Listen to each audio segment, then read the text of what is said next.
The Sentry has been in the news a good deal recently with potential changes in the casting within the MCU, along with some manufactured outrage regarding the current Sentry series. What I find rather ironic with the character of Sentry is how his history has seemingly been forgotten with much of fandom, which is interesting when you consider his powers within the comics. People have forgotten that Marvel used the power of both Stan Lee and Wizard Magazine to construct one of the biggest frauds in comic book history. So, let's take a look at what they did. The origins of the Sentry come from Paul Jenkins and Rich Veitch, who wanted to pitch a new character to Marvel Comics. Veitch goes into detail regarding this process on his website and explains they wanted him to be a retro character, something Veitch had experience with doing series like Supreme with Alan Moore. Instead of existing outside of continuity, he would always have been there, but due to horrific events, he used his powers to erase the minds of everyone so they forgot he existed. Not the worst idea for a story, but they wanted to go beyond the pages of the comic and create a fake history to go along with it. The idea that this character was created before the origins of the Fantastic Four, and they were going to use anagrams of their own name to create the creator of the Sentry. They did pitch the idea to Joe Quesada, the future editor-in-chief of Marvel and current runner of the Marvel Knights line, which really helped save Marvel, and he went along with it, although he did make the change of using artist Jay Lee instead of Veitch due to Jenkins and Lee's previous success with the Inhuman series. So yeah, the Sentry was a throwback true and true as the original creator is pushed out in favor of another bigger name. Some things never change. Despite being let down, Veitch understood that now that they needed to create a new fake creator for the project. That creator became Artie Rosen, and the project was set in motion.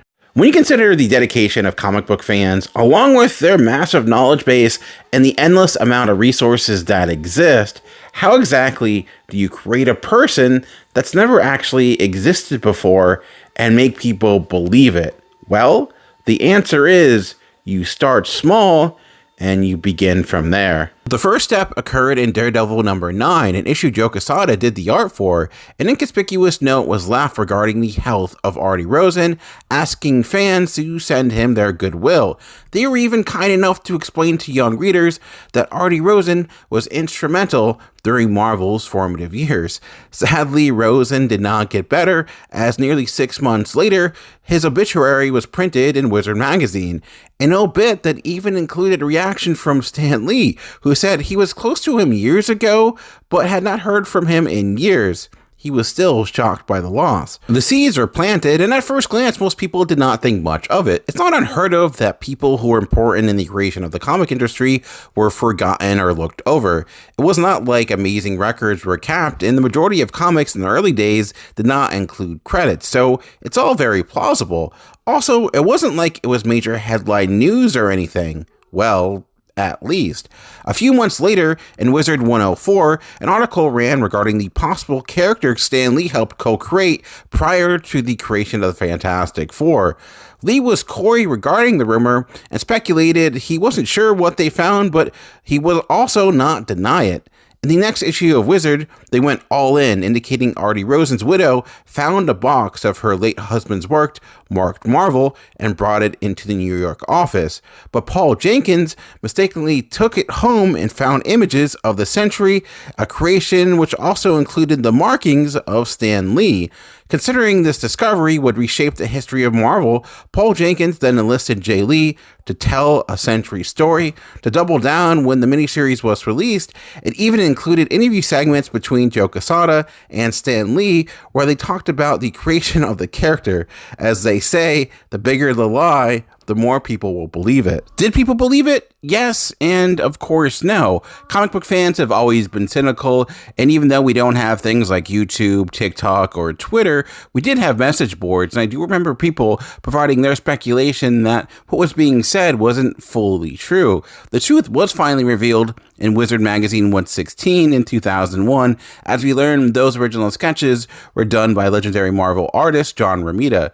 Considering it was an era before social media, it's hard to judge the immediate impact it had on fans, but I do remember it not going over well and a lot of residual hatred staying with the character of the Sentry. To the point when he became a part of the New Avengers storyline, there was a lot of noise regarding the hatred of the character. His immense amount of power played into it as well, but personally I've always been a fan since he flew Carnage into space and tore him in half, something that was then called back in the King of Black storyline where Null returned the favor. With the new Sentry series, his powers are in flux once again, creating new characters throughout the Marvel Universe. So far though, no press releases regarding how those characters were secretly created decades ago.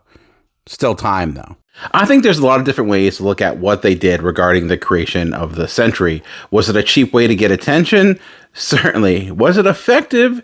In the short term, yes. In the long term, maybe not, or to be determined at least, because I do think fans may have been more welcoming to the character if they didn't build him on a hoax or a lie. Doing that is a quick way for fans to want to reject whatever you want to do. Maybe if they went about a different way, he would have been a fan favorite a lot sooner, but at the same time, he's still a character today, although in different forms. We've had some good series throughout the years. It's at least created a character that has sustained, which does not always happen. Or I'm curious, were you a fan back in the day when this was happening? What was your reaction? Or are you just learning about this now? If so, does it make you think about the character any differently? Anyways, thanks for checking out my video. If you enjoyed this, definitely let me know. Been hoping to do more long form videos like this. But remember, comics are for everyone. The key is finding the right one.